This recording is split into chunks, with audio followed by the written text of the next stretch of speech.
तो सेतेबेले सबुठु प्रसिद्ध थिले व्यासदेव। व्यासदेव को डकाला व्यासाय विष्णु रूपाय।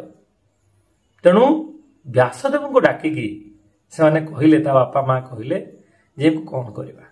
तो व्यासदेव कहले देख जी ये छुआ को धरी नेला मात्रे तार जो अधिका दीटा हाथ आ दीटा गोड़ अच्छी सी जदि गायब हो जाऊँ पलौची नॉर्मल हो ये जमती दीटा गोड़ दीटा हाथ हो ताहले तारी हाथ ही यार निधन हम माने सी ही एक मारी पार नहले ये अजय बहुत शक्तिशाली हम।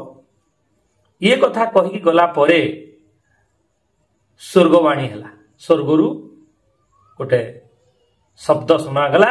से शब्द रे कौन कहला जहा व्यासदेव कहले से ही हम एंकु कोड़े नेला मात्रे के यार ये पिलार जो अधिका दीटा गोड़ दीटा हाथ अच्छी जदि से संपूर्ण उभे जीव ताहेले तांकरी हाथ ही यार मृत्यु हम नहले ये अजय ये कही पारिबे नहीं।